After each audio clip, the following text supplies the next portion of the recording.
الحمد لله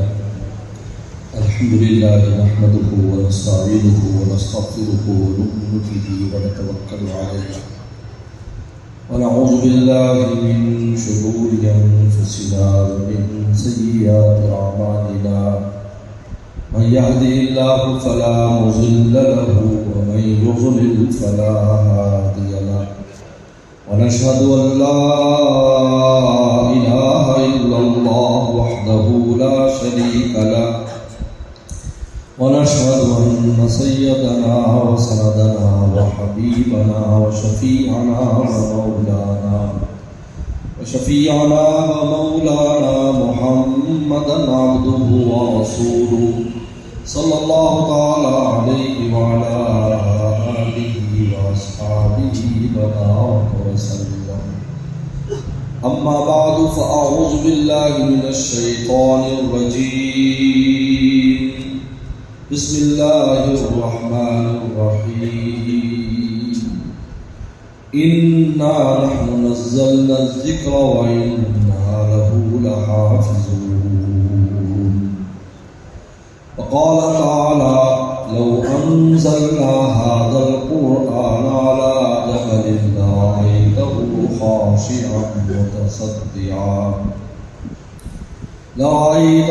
خاشعا متصدعا من خشية الله وتلك الأمثال نضربها للناس لعلهم يتفكرون. وقال النبي صلى الله عليه وسلم ما من نبي إلا أوتي مثل ما آمن عليه البشر وإنما أوتيته وحيا أوحى الله إلي فأرجو أن أكون أكثرهم تابعا يوم القيامة. قال النبي صلى الله عليه وسلم خيركم من تعلم القرآن وعلمه أو كما قال عليه الصلاة والسلام. صدق الله صدق رسوله النبي الكريم. حضرات الکرام، قراء اعزام، طلبہ اعزام، میرے بہت بزرگ دوستوں، آج یہ مدرسہ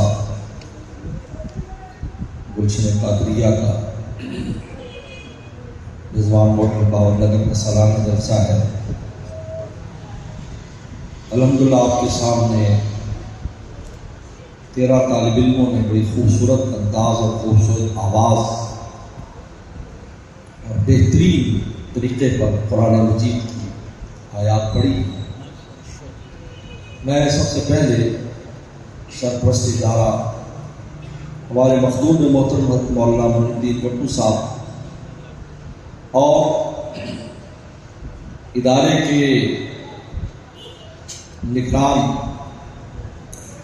ہمارے شاگرد رشید مولانا قاری بارک اللہ صاحب اور اس کے منتظم بھائی حاجی یونس صاحب اور ان تمام طلبہ کے استاد مولانا مظہر صاحب، قاری مظہر صاحب اور ان کے والدین اور عزیز و اقارب کو مبارکباد پیش کرتا ہوں. یہ کوئی معمولی نعمت نہیں ہے. میں نے پہلے بھی کئی جلسوں میں کہا کہ چونکہ جو نعمت بار بار انسان دیکھتا ہے اس کی اہمیت کم ہو جاتی ہے. حضرت مولانا ادریس صاحب کاندھی رحمۃ اللہ علیہ نے معرفت القرآن میں لکھا ہے ہم ایک چھوٹا سا بیج ڈالتے ہیں اور اتنا بڑا درخت بن جاتا ہے. کوئی سیمنٹ نیچے نہیں لگایا، کوئی سریا آپ نے نہیں لگایا، اس کے نیچے آپ نے کوئی کنکریٹ نہیں ڈالی، لیکن ہم دیکھتے ہیں کہ 100 فٹ 200 فٹ کا وہ درخت کھڑا ہے جو سردی گرمی بھی برداشت کرتا ہے، ہواؤں کے تھپیڑے بھی برداشت کرتا ہے، حالانکہ نرم زمین میں کھڑا ہے، لیکن کس طرح کھڑا ہے یہ انسان کو حیرت میں ڈالنے والی چیز ہے. سورج کیسے نکلتا ہے، کیسے غروب ہوتا ہے، چاند ستاروں کا نظام کیسے چلتا ہے، کیسے ہوتا ہے، لیکن چونکہ ہم روز اس چیز کو دیکھتے ہیں تو خدا کی اس قدرت پر ہمیں تعجب نہیں ہوتا اسی طریقے پر یہ قرآن مجید کی جو نعمت ہے جس کے بارے میں خود قرآن کہتا ہے لو انزلنا ھذا القرآن، کہ قرآن کی قوت، طاقت اور وزن کو دیکھو لوگوں، اگر ہم اس قرآن کو پہاڑ پر نازل کر دیتے، اس کے بوجھ سے وہ ریزہ ریزہ ہو جاتا، زمین میں دھس جاتا۔ اور دوسرے مقام پر فرمایا لو ان قرآن سیرت بالجبال او قطعت بالارض او کلم بالموتى، کہ ہم اس قرآن میں اتنی طاقت ہے کہ یہ پہاڑوں کو چلا سکتا ہے، زمینوں کو پھاڑ سکتا ہے، لیکن پھر ہم کیا کرتے ہیں، اس قرآن مجید کو ہم اس انسان کے سینے میں بند کر دیتے ہیں۔ بل آیات بینات فی صدور الذین اوتوا العلم، ان کے سینوں میں قرآن مجید ہم نے ڈال دیا، حالانکہ طاقت اتنی، قوت اتنی، وزن اتنا، معجزہ اس کا ایسا کہ پہاڑوں کو چلا دے، نہریں چلا دے، قرآن کر سکتا ہے، قرآن میں طاقت ہے، لیکن ہم نے اس قرآن مجید کو وَلَقَدْ يَسَّرْنَا الْقُرْآنَ، ہم نے قرآن کو بہت آسان کر دیا، یسر ہم نے کیا، اللہ کہتے ہیں قرآن آسان نہیں ہے، ہم نے کیا یسر۔ اگر اللہ نہ کرتے اس کا ایک لفظ کوئی ادا نہیں کر سکتا، چاہے عربی دان کیوں نہ ہو، اس لیے کہ قرآن کے جو الفاظ ہیں یہ اللہ کا کلام ہے۔ جس طرح اللہ کی شان ہے، وزن ہے، اسی طریقے پر اس قرآن کے الفاظ کا وزن ہے۔ اب میں آپ سے پوچھتا ہوں، ایک جملہ میں اور آپ بولتے ہیں، اور وہی جملہ ایک بادشاہ فرد بولتا ہے، تو دونوں کی طاقت میں فرق ہے، یعنی جلدی بتاؤ، اتنی بات سمجھتے ہو؟ وہی جملہ ایک جج بولتا ہے، سپریم کورٹ کا جج، ہائی کورٹ کا جج بولتا ہے چھوڑ دو، میں آپ 1000 بندے نعرے لگائے چھوڑ دو چھوڑ دو چھوڑ دو، نہیں چھوڑتا، وہ کہتا ہے چھوڑ دو۔ یہ کیا بات ہے بھائی؟ لفظ تو ایک ہی، یہ نہ سمجھو کہ یہ وہی عربی ہے جو عربی بولتے ہیں، یہ اللہ کا کلام ہے جس میں قوت ہے، جس میں طاقت ہے، اور ایسا کلام ہے کہ جس سے مانوی قوت اور طاقت تو ہے، شاہری قوت بھی بہت ہے۔ سوائے پیغمبر سلام کے ایک اونٹنی کے جس کو عذبا کہتے ہیں، اس کے کئی نام حدیث میں آتے ہیں، جدعا، عذبا، قصوا، اس اونٹنی کے علاوہ قرآن کے بوجھ کو کوئی جانور برداشت نہیں کر سکتا تھا۔ جب وہی نازل ہوتی، اونٹ جیسا طاقتور جانور زمین پر بیٹھا، لیکن ایک اونٹنی تھی جو خاص تھی، اس کی خاص شان تھی، اس لیے وہ پیغمبر سلام کی ایسی عاشق تھی۔ دیکھو یہ عشق کی طاقت تھی جس نے بول اٹھایا ہوا تھا، یہ عجیب بات ہے، حالانکہ آپ کے اور بھی جانور تھے، لیکن قصوا کے بارے میں مستقل لکھا ہے محدثین نے کہ جب پیغمبر صاحب دنیا سے چلے گئے تو غمگین ہو کے ہر وقت روتی رہتی تھی، سیدہ صدیق اکبر نے کو آزاد چھوڑ دیا، وہ پھرتی رہتی تھی، نہ کھاتی تھی نہ پیتی تھی، اور یہ مشکل سے اس کو کچھ کھلاتے پلاتے تھے۔ رسول اللہ کی جدائی کے غم میں وہ غمگین تھی، اور اسی غم عشق کے ہی وہ دنیا سے چلی گئی۔ اس عشق کی طاقت سے اٹھا لیتے ہیں رسول اللہ کی پہنچ۔ رسول اللہ نے فرمایا، حضرت فاطمہ زہرا رضی اللہ تعالیٰ عنہ ماں نے بھیجا، بیٹی کو بھیجا ماں نے کہ رسول اللہ صلی اللہ علیہ وسلم سے جا کر عرض کرو،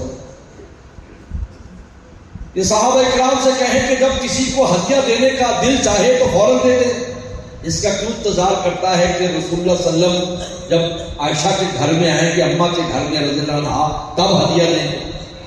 صحابہ انتظار کرتے تھے، اور پیر والے دن باری ہوتی تھی اماں کی، پیر والے دن، اس لیے پیغمبر صلی اللہ علیہ وسلم کا پیر دن انتقال ہوا، وہ رسول کو پیغمبر صلی اللہ علیہ وسلم اماں کی باری تھی، اماں کی باری میں اماں کے سینے پر رسول اللہ کا سر تھا، اماں کے بستر پر، اور پھر تدفین بھی اماں کے حجرے میں۔ تو کہا صحابہ کو جب دل چاہے ہدیہ دے دے، ہم بھی چاہتے ہیں ہمارے گھروں میں خیر آئے، لیکن صحابہ انتظار کرتے ہیں کہ کب رسول اللہ وہاں جائیں گے تو پھر کوئی کچھ بھیج رہا ہے، کچھ بھیج رہا ہے، جو بھی اس زمانے میں ہدیہ ہوتا تھا بھیج دیتے۔ ہدیے میں بندی نہیں ہے کہ بزرگ کو کسی استاد کو ہدیہ دینے میں وہ بہت قیمتی چیز ہو. یاد رکھو اب تو لوگ ہدیہ دیتے ہی نہیں. اگر میرے جیسا کوئی تقریر کر دے تو ہدیہ لینے بعد حضرت ترجیح دے دیتا ہے. اور سنت ہے، یہ سنت سے بہت دور ہے. اور دینداروں کو کہتا ہوں خاص طور پر سن لو، یہ دیندار دین والے، میں دین والوں سے کہتا ہوں دین کو ہدیے میں آڑنا بناؤ. میں شادی میں نہیں جانا کیونکہ اتنے گاون ہونے نے، گانے تو ہونے ہیں، گھر جا کے ہدیہ تو دے سکتے ہو نا بچہ بچے. میرے شیخ کے پاس ایک آدمی ہے کہ ہم نے فلاں میری بہن کی بیٹی کی شادی ہے تو وہاں پر وہ موسیقی چلائیں گے، غیر شرعی افعال، میرا کوئی شرکت کا ارادہ نہیں. تو میرے شیخ نے عجیب بات فرمائی، فرمایا کہ اگر تم ایسی گانے دو گے تو وہ کہیں گے جی ہدیہ بچانے کے لیے، تحفہ اور گفٹ بچانے کے لیے، پیسے بچانے کے لیے دین کو آڑ بنا لیا، لہذا تم پہلے جاؤ، شادی سے پہلے جاؤ اور موٹا سا تکڑا ہدیہ دو جو دوسروں سے زیادہ ہو، اور ساتھ یہ بھی کہہ دو ہم کل تمہاری شادی میں نہیں آئیں گے کیونکہ وہاں خلاف شرع اعمال ہوں گے، لیکن بچی کا ہم پر فرض بنتا ہے، ہماری بانٹی ہے، لہذا ہم یہ ہدیہ پیش کرتے ہیں کہ تبلیغ بھی ہوگی اور دین بھی بدنام نہیں ہوگا. ہمارا طبقہ سکا رگڑا دیتا ہے، سکا. ہمارے ایک دوست تھے سیالکوٹ میں، ہم سے بیعت ہوئے، ان کا دل چاہا کہ داڑھی رکھ لیں، ولیوں والی شکل بنائے. وہ میرے شیخ فرماتے پہلے اپنی شکل بناؤ پھر ہی روح آئے گی تم. فرماتے کھوتی کے پیٹ میں گدھے کا پہلے ڈیزائن بنتا ہے پھر گدھے والی روح آتی ہے. ماں کے پیٹ میں پہلے ڈیزائن بنتا ہے پھر انسان کی روح آتی ہے. تو تم ولیوں والا ڈیزائن بناؤ تو ولیوں والی روح بھی آ جائے گی. ڈیزائن تمہارا کچھ اور ولیوں والی روح آ جاتی ہے. کہتا ہے ایسا تو ہوتا نہیں. کہنے لگے حضرت میں داڑھی رکھنا چاہتا ہوں، بیگم نہیں رکھنے دیتی. اکثر کی بیگم کہتے تو جوان نظر آ کہ جو جوان کو اور کم پا لینا ہے حضرت کبھی میں کہ داڑھی شاڑی رکھ لینا ہے تو انہیں کم پہنے نہیں سی کیونکہ نہ عاشق بن سکتا ہے نہ معشوق بن سکتا ہے. عاشق بنے گا نہ معشوق بنے گا. تو میں نے کہا بھائی تم اس کو کوئی موٹا سا ہدیہ کی پیشکش کرو. تو اس کو میری بات سنی. انہوں نے کہا دیکھو میں تمہیں سونے کی چوڑیاں بنوا دوں گا اگر تم مجھے یہ سنت رکھ لے. سن لو سن لو تم لوگ سن لو. ایسا سکا رگڑا دینا ترغیب دیتے ہو، سلم کی سنت ہے بھائی. ترغیب سے ساتھ مائل بھی تو کرو، تعلیف قلب بھی تو کرو. انہوں نے کہا اچھا نہیں پتہ نہیں تم دو گھنے نہیں، میں ابھی پہلے بنوا دیتا ہوں. لے گئے سونال کے پاس اور ماشاء اللہ چوڑیاں گفٹ کر دوں گا رکھ لو. انہوں نے کہا اگر ایسے کرنا ہے تو جتنی سنتوں پر چاہے عمل کرو، ہمیں کوئی اعتراض نہیں. ماشاء اللہ پوری داڑھی رکھی ہوئی ہے، یہاں حاضر ہوتے رہتے ہیں کبھی کبھی 2 مہینے کے بعد وقت لگانے کے لیے. ہمارے ایک عادت بنی ہوئی ہے، حالانکہ ہدیہ جو ہے محبت پیدا کرتا ہے. تحاب میں ہدیے تو محبت کا رشتے داروں نے وقت لینا دینا رکھنا چاہیے کہ چیز کو آگے بنانی چاہیے. تھوڑا سا دے، تھوڑی ایک قیمتی چیز دے. اس سبب کی خدمت میں صحابی آتے تھے جن کا نام زاہد تھا، وہ گاؤں سے لکڑیاں لاتے تھے، سو لکڑے ساگ لاتے تھے، لکڑی اور ساگ لا رہے پیغمبر. اور جب جاتے تو پیغمبر صاحب کو کپڑا دیتے، کبھی پیالہ کوئی جو ہے برتن دے دیتے. فرماتے تو ہمارا گاؤں ہے، ہم تیرا شہر ہے، تو گاؤں کی چیزیں لا کے دیتا، ہم شہر کی چیزیں تجھے دیتے. اور پیغمبر صاحب کو ان سے بہت پیار، رسول اللہ کا چاہیے. تو کہا کہ ہدیہ، اب صحابہ کرام ہدیہ پیش کرتے ہیں. شکایت لے کر آئے حضرت فاطمہ زہرا کے ماؤں نے شکایت کی. تو رسول اللہ نے کیا چاہتا اے میری بیٹی، جس سے میں محبت کرتا ہوں اس سے تم محبت نہیں کرتی؟ انہوں نے کہا بالکل، میں کیوں نہیں، آپ کی جو پسند ہے میری بھی پسند ہے. اور میں دیکھ میں کسی بھی تیری ماں کے بستر پر ہوتا ہوں قرآن نازل نہیں ہوتا، لیکن جب میں عائشہ کے بستر میں ہوتا ہوں تو وہی الہی نازل ہوتا ہے. اماں کی خصوصیت، اماں کی خصوصیت. تو اتنا وزن اس قرآن مجید کا ہوتا تھا کہ اڑ بیٹھ جاتا تھا کبھی. کتنے واقعات ہیں ایسے. زید بن ثابت فرماتے میں ساتھ بیٹھا, ایک چھوٹا سے غیر اولی ذرا چھوٹی سی آیت نازل ہوئی, اتنا بوجھ میرے اوپر پڑا, پیغمبر اسلام کی ران مبارک کا مجھے ایسے لگا کہ میری ران ٹوٹ جائے گی, لیکن اتنی دیر میں وہی ختم ہو گئی. جو قرآن کا وزن تھا, یہ ہمارے استاد مفتی توقی فرماتے تھے رحمۃ اللہ علیہ کہ پیغمبر السلام قرآن کا وزن اٹھا گئے, امت کے لیے قرآن آسان ہو گیا. وَلَقَدْ يَسَّرْنَا الْقُرْآنَ لِلذِّكْرِ, لِلذِّكْر کے دو معنی لکھے. لِلذِّكْر کا ایک معنی ہے حفظ, ہم نے اس قرآن کو یاد کرنا آسان کر دیا. اس لیے کہ پہلی امتوں کے میں بِمَسْتُحْفِظُوا مِنْ کتاب اللہ, اے علماء کی جماعت, پہلی امتوں سے کہا گیا علماء کی جماعت اس کتاب اللہ کی تم نے حفاظت کرنی. تورات والو تم نے تورات کی حفاظت کرنی, انجیل والو تم نے انجیل کی حفاظت کرنی, زبور والو تم نے زبور کی حفاظت کرنی ہے. حفاظت نہ کر سکی, تبدیل ہو گئے, الفاظ بھی بدل گئے, معنی بدل گئے. اصل یہاں تک کہ آج دنیا میں وہ زبان ہی موجود نہیں جس میں وہ کتابیں نازل ہوئی تھی. کوئی کتاب نہیں, پوری دنیا میں کہیں نہیں. اگر ہے بھی تو سمجھنے والا کوئی نہیں. جب قرآن آیا اِنَّا نَحْنُ نَزَّلْنَا الذِّكْرَ, ہم حفاظت کریں گے, ہم حفاظت, اِنَّا لَهُ الْحَافِظُ, ہم نے نازل کیا, ہم حفاظت. اور پھر کام بندوں سے لے رہے ہیں. عجیب بات ہے, نسبت اپنی طرف, کام بندوں سے. یہی وجہ کہ آج سے ان کا ٹائٹل اللہ نے اپنے نام میں سے دے دیا. حافظ اللہ کا نام ہے, لیکن ٹائٹل ان کو الگ ہو گیا کیونکہ اللہ تعالیٰ کے کام کو یہ بندے کر رہے ہیں. ان کو حافظ کہتے ہیں, آج سے حافظ جی ہو گئے. حالانکہ حافظ اللہ کے ناموں میں سے ان کو دے دیا کیونکہ وہ حافظون جو ہیں وہ ان کے ذریعے ظاہر کر رہے ہیں. یہ اللہ تعالیٰ کی شان ہے, یہ اللہ کی شان ہے کہ کمزور کے ذریعے حفاظت کرتے ہیں, کمزور کے ذریعے, کمزور مخلوق کے ذریعے. بیت اللہ کی حفاظت کے لیے اللہ تعالیٰ نے کوئی جنات نہیں بھیجے, چھوٹی سی چڑیاں بھیجی.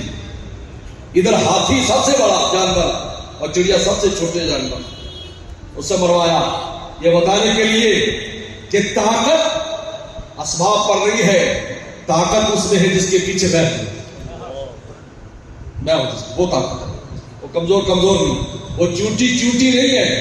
میں اس چونٹی کے ذریعے ہاتھی مرواتا ہوں, چڑیوں سے مرواتا ہوں. پیغمبر اسلام کی حفاظت کی باری آئی, کبوتر اور مکڑی کے ذریعے حفاظت کی. صدیق کی اور رسول اللہ کی بات, کبوتر اور مکڑی کی. حدیث شریف میں آتا ہے پیغمبر اسلام غار ثور پر پہنچے, وہ پر چڑھ نہیں سکتے صلی اللہ. حضرت سیدنا صدیق اکبر رضی اللہ عنہ لے گئے. پیغمبر اسلام کا جسم مبارک بہت نازک تھا. جب دیکھا کہ وہ ننگے پاؤں جا رہے تھے, جوتی ساتھ آدمی نہیں چڑھ سکتا, ایسی جوتیں تو تھی نہیں جو چڑھنے والی, تو آپ کے پاؤں چھل رہے تھے. سیدنا صدیق اکبر نے کہا حضرت آپ میرے کندھوں پر آ جاؤ, اٹھا کر لے گئے, اٹھا کر لے کر پیغمبر صلی اللہ علیہ وسلم اور غار میں چلے گئے. سارا قصہ ہے, سانپ نے ڈس لیا, پیغمبر صلی اللہ علیہ وسلم وہاں پر لگا دیا. یہاں پر ایک عجیب بات لکھی ہے کہ پیغمبر اسلام کی جو وفات ہوئی تھی وہ زہر سے ہوئی تھی, جو یہودیہ نے زہر کیا تھا. اور آپ نے منہ میں جب وہ لیا, لقمہ لیا, اور اس وقت اس لقمے سے بعد ایک آواز آئی کہ آپ تھوک دیں, اس میں زہر ہے. لیکن وہ زہر آپ کے لعاب کی طرف کی جسم میں جا چکا تھا. تو پیغمبر اسلام جب کمزور ہو گئے بیماری کی وجہ سے, فرمایا خود یہ اب ہری, فرمایا وہ زہر میری شہرت کو کاٹ رہا ہے. اس لیے ہمارے استاد مفتی ولی حسن ٹونکی رحمۃ اللہ فرمایا کرتے تھے کہ پیغمبر اسلام نے تمنا کی تھی میں شہید کیا جاؤں, میں زندہ کیا جاؤں, پھر شہید کیا جاؤں. پھر 7 دفعہ تمنا فرمائی. کیسے ہو سکتا ہے کہ اللہ کے نبی تمنا کرے اور اللہ پوری نہ فرمائے. اللہ تعالیٰ اس زہر کے ذریعے شہادت کا مقام دیجیے. اور اسی طرح کا مقام سیدنا صدیق اکبر رضی اللہ تعالیٰ کے حالات میں لکھا ہے. کہ آپ کی وفات اس سانپ کے زہر سے، تو اس جسم میں جا کر وہ کیا لعاب لگایا، لیکن جب آپ بیمار ہو گئے، وقت آ گیا، اسی زہر نے کام کیا، اس سانپ کے زہر نے، اور آپ کی وفات ہو گئی، کیونکہ رسول اللہ کے ساتھ یار کی یار کے ساتھ مماثلت ہو گئی۔ اسے تمنا فرماتے تھے کہ میری وفات پیر والے دن ہو، حالانکہ جمعے کی فضیلت آتی، جمعے کی رات اور دن میں جو وفات پائے گا اس کا حساب کتاب نہیں ہوگا، لیکن ابو بکر صدیق تمنا کر رہے ہیں میرے پیر والے دن وفات ہو، اس دن تو حساب بھی ہو سکتا ہے، کا حساب ہوتا پھرے۔ عاشق کو تو وہی راستہ محبوب ہے جس سے گزر کر محبوب کرتا ہے، وہی دیکھتا ہے محبوب کا راستہ کون سا ہے۔ یہ خواب میں نے پڑھا ایک جگہ پر، حضرت مولانا رشید گنگوئی رحمۃ اللہ علیہ کے حوالے لے کے ایک آدمی بدگمانی رکھتا تھا، جب آدمی کسی کی معرفت نہیں رکھتا تو پھر بدگمانیاں کرتا ہے، اپنے علم پر تولنا شروع کر دیتا ہے۔ یاد رکھو اپنے علم پر کبھی بڑوں کو نہ تولو، پہلے یہ دیکھو کہ آپ خود کتنے پانی میں ہیں، پھر اگلے کو تولنا۔ پہلے اپنا وزن کرو جا کر کنڈے کے اوپر کہ تم کتنے ہو، اس کے بعد بات کرنا۔ میرا فارمولہ ہمیشہ کے پلے بات۔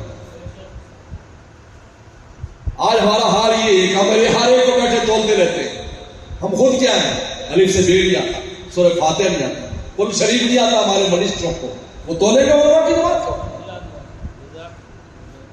دین والوں کو تولیں گے، مدرسے والوں کو تولیں گے، ان طالب علموں کو تولیں گے۔ قرآن ان کو اہل علم کہنا ہے، بل وہ آیات بینات فی صدور الذین اوتوا العلم، اللہ فرماتا جن کے سینوں میں آیات ہیں یہ اہل علم ہیں۔ قرآن کا اہل علم کا یہ اہل علم ہے۔ انگریزی کی چھوٹی سی کتاب کوئی زبانی یاد کر لے اور انگریزی فر کر کے سنائے، تم کہتے ہیں کہ پڑھا لکھا ہے، انگریزی آتی ہے۔ آپ کا کیا خیال ہے کہ 30 سپارے کا سمندر جس کے سینے میں ہے یہ اہل علم نہیں؟ پہلا مرحلہ یہی ہے، اس کے بعد باقی بدلے۔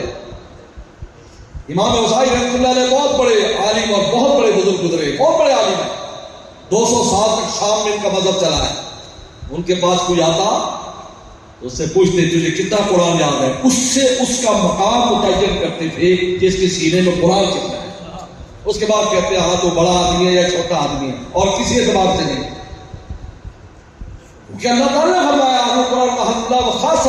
اللہ فرماتے ہیں یہ میرے اہل و عیال والے ہیں، یہ قرآن والے، یہ میرے خاص لوگ ہیں جن کے سینوں میں نے اپنی خاص کتاب رکھی۔ اور یہ چھوٹے چھوٹے بچے خاص طور پر، یہ روایت بڑی عجیب روایت ہے، اہل علم بھی سن لیں، ان کو پلے باندھ لیں۔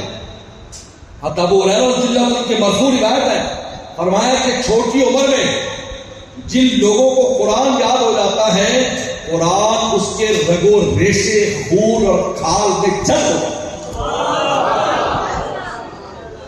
ایسوں کو اللہ کچھ کہیں گے، بتاؤ ایسے کو کچھ کہیں، ان کو کچھ کہیں گے، یہ لوگ تو بغیر ساختہ کے جانے والے یہ لوگ ہیں، یہ لوگ ہیں میرے ساتھ جن کے رگو ریشے میں قرآن گھس جاتا ہے بچپن میں، کیونکہ بچپن جو خوراک کھائی ہوتی ہے وہ رگو ریشے میں گھس جاتی ہے یا نہیں؟ بتاؤ، جنہوں نے بچپن میں دیسی گھی کھائے ہیں، مکھن کھائے ہیں، دودھ پیے بچپن میں، وہ بچپن میں بھی تکڑے ہیں، اور جنہوں نے برگر کھائے ہیں تو ان کا برگ، ان کا درخت فرق ہے۔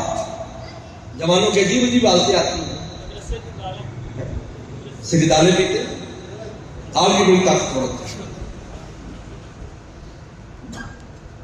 آپ یہ ان کے رگو ریشے میں قرآن وہ کا بچپن ہے نا، یہ عجیب روایت ہے، فرمایا کہ جس نے بچپن میں قرآن یاد کیا، قرآن اس کے رگو ریشے میں گھس جاتا ہے، جس طرح بچپن کی خوراک ہو جائے۔ پھر وہ قرآن، اب بتاؤ جس کے رگو ریشے میں قرآن گھس جائے، آپ بتائیں حدیث شریف میں آتا ہے کہ جو مال حلال پر جو جسم پلا ہو اسی کے لیے جنت ہی جنت ہے، تو جس کی رگو ریشے میں قرآن ہو تو اس کے لیے کیا ہے بتاؤ بھائی؟ یہ جنتی لوگ ہیں، یہ وہ لوگ ہیں جن پر اللہ تعالیٰ نے اپنی رحمت کی ہوئی ہے، یہ وہ لوگ ہیں۔ کیا بات ہو رہی ہے؟ تو کوئی بدگمانی کرتے تھے، اللہ بچائے، معاف فرمائے، یاد رکھو سب سے بری چیز بدگمانی، پلے باندھو۔ 3 گناہ حضرت لکھے شیخ زکریا رحمہ اللہ نے، اس وقت 3 گناہ ایسے ہیں جو نہ بچ سکا، بالکل ناکام ہے۔ نمبر 1 بدگمانی، نمبر 2 غیبت، نمبر 3 بد نگاہی اور بد نظری۔ یہ 3 گناہ حضرت شیخ زکریا رحمہ اللہ نے، سو یہ 3 گناہ سب چاہتا ہے، غیبت، بدگمانی، بد نظری، بد نگاہی، غلط آنکھوں کا غلط استعمال۔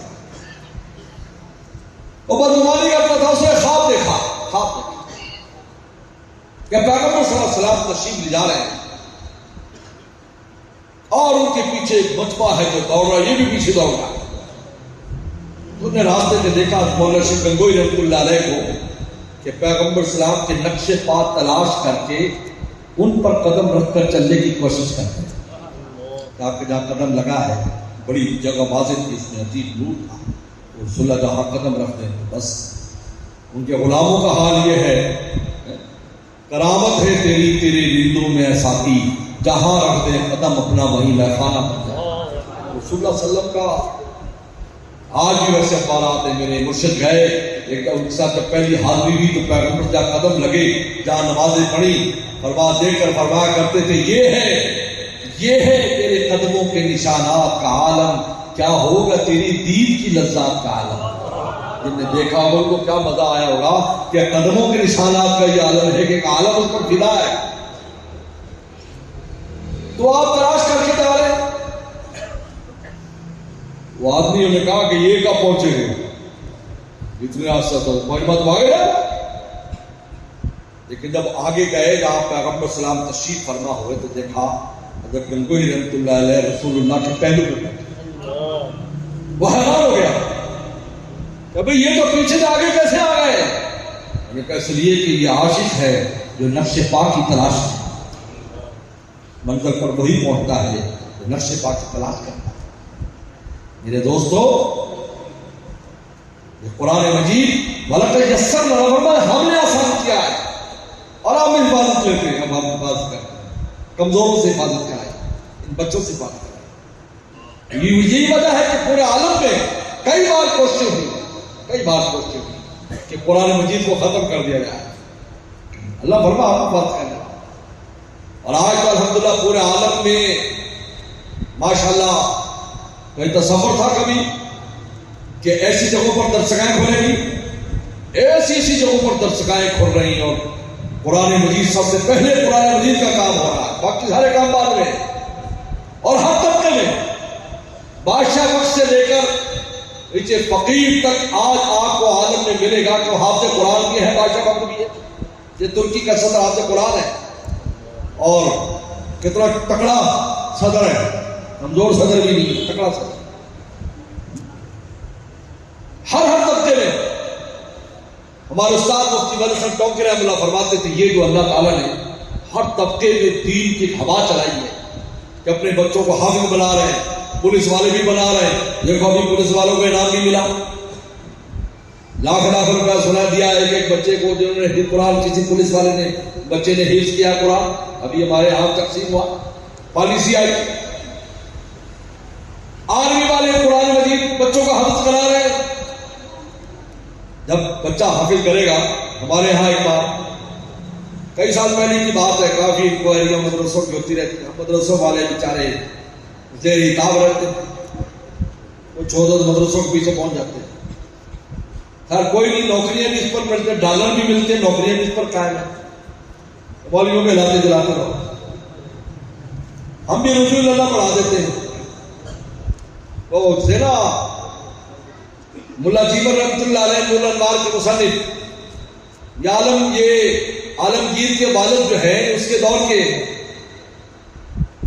تو عالمگیر ان کے پاس پڑھتا تھا، اس لیے عالمگیر میں بہت دینداری تھی کیونکہ مولوی کے پاس پڑھا تھا۔ ملا جیون بہت بڑا آدمی، 2 بھائی تھے، ملا جیون ملا بڈھن، دونوں بڑے اللہ۔ ملا بڈھن تو خیر آخرت کے ہی تھے، لیکن یہ بادشاہ کے بیٹے کا تعلیم تھی اورنگزیب عالمگیر کے استاد۔ تو وہ ایک بار بادشاہ ناراض ہو گیا، بادشاہ بڑی جلدی ناراض ہو جاتا، اس لیے کہتے ہیں کہ بادشاہ اور شیر کی اگاڑی سے بچو اور کھوتے کی پچھاڑی سے بچو۔ یہ حکم. اور بادشاہ ناراض ہو گیا, حکم دیا کہ چلو جاؤ, سارا سامان ضبط کر لو, مکان ضبط کر لو, جائیداد ضبط کر لو. ناراض ہو گیا. تو عالمگیر جو ہے وہ وہیں تھا, تو دوڑتا ہوا گیا سیدھا. استاد جی کیا ہوا؟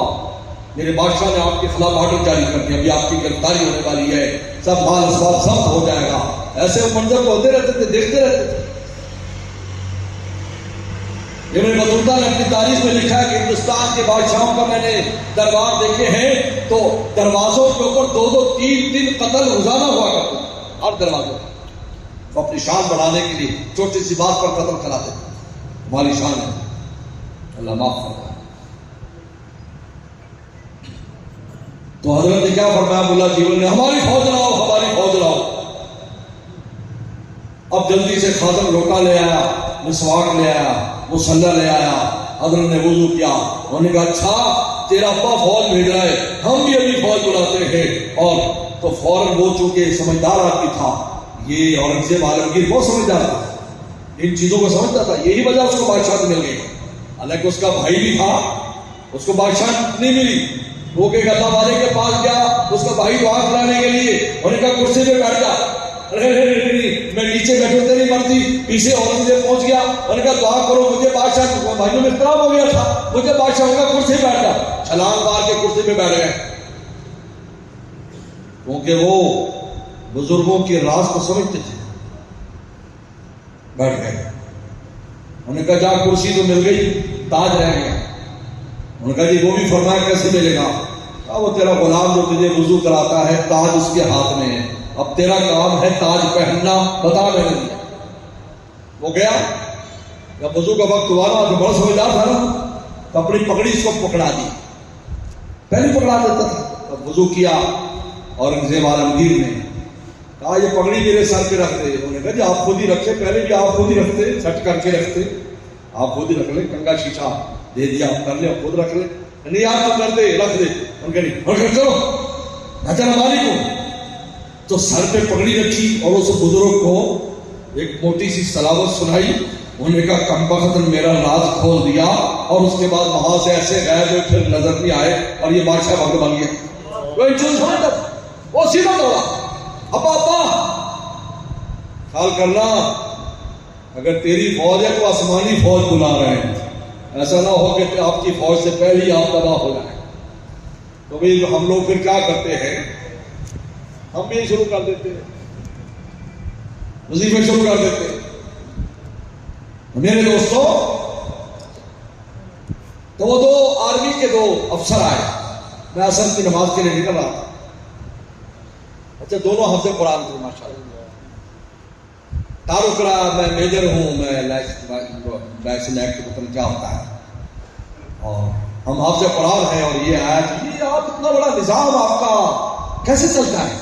مجھے کیسے چلتا ہے اتنا بڑا نظام؟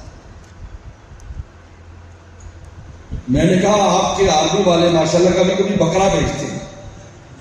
تو آپ کی گاڑی دیکھی تو وہ پیچھے سے گیٹ والے بھاگے بھی, بکرا گڈی چپکڑی ہیں. آپ انکوائری کرنے آئے تھے, وہ بیچارے بکرے کے لیے آئے تھے. آپ بھی بکرے لاتے ہو جی, دعا کرو, ہم بڑی مہم پر جا رہے ہیں, گلیشیر پر چھا رہے ہیں, آپ دعا کرنا جی. تو بکرے شکرے یہاں پر آپ کے ہاتھ سے آتے رہتے ہیں. وہ تو یہ سمجھے. پھر میں نے کہا مدرسے میں پڑھا ہے کہ پڑھا ہے. میں کہا دال کھائیے کہ کھائیے.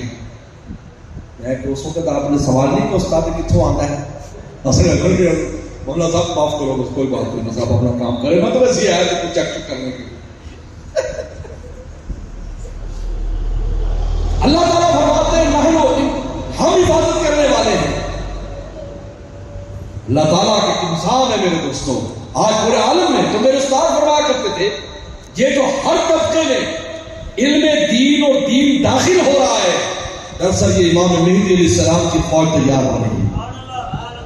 کیونکہ ہر طبقے کا آدمی چاہیے. ان کو پولیس والے بھی چاہیے دیندار, ان کو آرمی والے بھی چاہیے دیندار, ان کو کسان بھی چاہیے دیندار, ان کو دکاندار بھی چاہیے دیندار, ان کو فیکٹری والے بھی چاہیے دیندار. ہم مولوی لوگ تو ہیں جو اس کام کے لیے وقف ہیں، لیکن ہر طبقے کے اندر سے ان کو آدمی چاہیے، کیونکہ پورے عالم کا نظام ان نے چلانا ہے، لہذا ہر طبقے کی دیندار اور دیانتدار لوگ چاہیے۔ اللہ اس کے لیے پورے عالم میں، یہ پورے عالم میں کروٹ ہو رہی ہے، ایک کروٹ پورا عالم لے رہا ہے کہ ہر جگہ پر دینداری بھی آ رہی ہے اور علماء، حفاظ اور قاری ہر طبقے میں پیدا ہو رہے ہیں۔ یہ آثار ہے، سورج نکلنے سے پہلے آثار آتے ہیں، پھر سورج نکلتا ہے، پہلے مطلع لال ہوتا ہے پھر سورج نکلتا ہے۔ آج یہ آثار اس بات کی اچھا وقت آ رہا ہے، گھبرانے سے مایوس کبھی نہ ہو۔ الحمدللہ کتنے سال ہو گئے، کیسے کیسے حالات آئے، کبھی دل میں مایوسی نہیں آئی، کیونکہ رسول اللہ کی نے بشارت کی ہے کہ ایک وقت آنے والا ہے کہ میرا کلمہ کچے پکے ہر گھر میں داخل ہوگا۔ ہمیں پیغمبر سلام کی اس بات پر 100% یقین ہے۔ میڈیا والے کچھ بھی اڑاتے پھرے، کچھ بھی کہتے پھرے کہ دین کمزور ہو رہا ہے، اسلام کمزور ہو رہا ہے، یہ ہو رہا ہے وہ ہو رہا ہے، کچھ ہونے والا نہیں ہے۔ جب پیغمبر سلام نے فرما دیا کہ دین کو تکڑا ہونا ہے، میرے دین کی مثال اس بارش کی طرح ہے جو پہلے زیادہ برستی ہے پھر کم ہو جاتی ہے، آخر میں زیادہ برستی ہے، پتہ نہیں پہلے زیادہ برسی یا آخر میں برسی، ورنہ آخری زمانے میں جس طرح پہلے زمانے کے اندر لوگوں میں دینداری تھی، آخری زمانے میں آئے گی، لیکن ان کے درجات سابقون اولون ہیں، یہ بعد والے ہیں، لیکن خیر اسی طرح عام ہو جائے گی جس طرح پہلے زمانے میں آتا۔ آج ہم اس کا آثار نظر آ رہے ہیں، جو بچوں کو حافظ بنا رہے ہیں، ان کے گھروں کے ماحول کو ہم جانتے ہیں کیسے تبدیل ہو جاتا ہے ماحول۔ ایک بچہ حافظ عالم ہوتا ہے، گھر میں بے حیائی ختم ہو جاتی ہے، بے شرمی ختم ہو جاتی ہے۔ ایک جگہ پر ایک نکاح میں گیا، ایک بچی کا نکاح تھا، محلے والے باپ نے مل جائے، شکریہ ادا کرنے کہا انہی کی 2 سال پہلے بچی کا نکاح تھا، پورے 10 دن ڈھول بجا بجا کر پورے محلے کو انہیں پریشان کیا، اور آج 2 سال کے بعد نکاح ہو رہا ہے تو کوئی خبر ہی نہیں ہے۔ پتہ چلا آپ کو بلایا ہے، بیان ہے، وہ ہے۔ ہم نے کہا کیسے ہوا؟ پتہ چلا کہ ان کی بچی مدرسے میں داخل ہو گئی عیدگاہ کے، اس کے بعد سے پورے گھر کا ماحول تبدیل۔ آج الحمدللہ جہاں بھی ایسا ہو رہا ہے۔ بہرحال تھکن تو مجھے بہت ہے، آپ حضرات کی محبت ہے، میں حاضر ہو گیا ہوں۔ بہرحال میں پھر مبارکباد ان بچوں کو پیش کرتا ہوں کہ والدین کو پیش کرتا ہوں، آپ حضرات سے بھی کہتا ہوں ان مدارس کی قدر کیا کریں۔ یہ نہ سمجھا کریں کہ یہ مدرسے چل رہے ہیں ایسے، یہ معمولی بات نہیں ہے، بہت بڑی نعمت ہے جو اللہ نے ہمیں دی ہے۔ کبھی بخارا والوں نے یہ منظر دیکھا تھا کہ مدرسے ہی مدرسے ہوتے تھے، قال قال رسول حدثنا ہوتی تھی، لیکن آج وہاں پر کوئی چیز نظر نہیں آتی۔ ہمارے ترکستان میں، چینی ترکستان میں منظر دیکھا تھا، آج وہاں کچھ نظر نہیں آتا۔ عربوں میں، مصر میں، عراق میں، شام میں حدثنا ہوتی تھی، آج وہاں پر ہمیں کچھ نظر نہیں آتا۔ آج اللہ نے یہ نعمت ہمارے گھروں میں دے دی ہے، ہمارے گلیوں میں، کوچوں میں، بستیوں میں، شہروں میں مدرسے، حدیث، قرآن پڑھا جا رہا ہے۔ یہ اسی کی برکت ہے کہ ساری دنیا کوشش کر رہی ہے پاکستان کو ختم کرنے کی، لیکن پاکستان ختم نہیں ہو رہا۔ ایک انگریز نے کہا تھا مجھے پاکستان بہت پسند ہے، انہوں نے کہا کیوں؟ انہوں نے کہا اوپر سے لے کر نیچے تک سارے کہتے ہیں پاکستان ختم ہو جائے، لیکن یہ ختم ہی نہیں ہوتا، پتہ نہیں کہتی ہڈی کا بنا ہوا ہے۔ بھائی یہ جو پیچھے بیٹھے ہیں، یہ جو نیچے ہیں، بزرگوں کی دعائیں ہیں، دین کا کام ہے، اللہ تعالیٰ یاد کہتے کسی بزرگ نے بڑی پیاری بات کی، انہوں نے کہا اگر فیکٹری 4 آنے بھی نفع دیتی رہے مالک بند نہیں کرتا، جب 4 آنے سے بھی نفع کم ہو جائے مالک بند کر دیتا ہے۔ جب تک دین والے، دیندار، دین، علوم، مدرسے قائم رہیں گے، یہ فیکٹریاں، یہ ملک قائم رہے گا۔ آپ یہ کو ختم کرنے پر اگر تلے ہیں، جس دن یہ ختم ہو جائیں گے آپ کا ملک بھی بچنے والا نہیں ہے۔ عراق کا حال دیکھ لو، شام کا حال دیکھ لو، ان ملکوں کو جا کر دیکھو کیسے خوبصورت ملک تھی، آج کھنڈرات میں تبدیل ہے۔ اگر بچے ہوئے تو دینداروں کی وجہ سے فرشتے آتے ہیں، آرڈر جاؤ، یہ ہو رہا ہے، وہ ہو رہا ہے، یہ کر دو، سیدھا کر دو، یوں کر دو، وہ کر دو، جن کا پیسہ خرچ ہو رہا ہے ان کے لیے خیر و برکات لے کر آتے ہیں۔ ہمارے ملک کی معیشت ڈوب رہی ہے، لیکن جو مدرسوں میں خرچ کرتے ہیں ان کو کیسے ڈوبنے دیں؟ کیا یہ اللہ کے ہاتھ میں معیشت تو ہے، وہاں مخلوق کے ہاتھ میں برکتیں ہو رہی، برکت ہو جاتی ہے۔ اس لیے میں آپ تمام حضرات سے کہوں گا آپ اپنے بچوں کو بھی علم دین سکھاؤ، قرآن مجید حفظ کراؤ، پھر چاہے جو چاہے تعلیم دو، اور ان مدرسوں کے ساتھ خصوصی تعلق رکھو۔ وآخر دعوانا ان الحمدللہ۔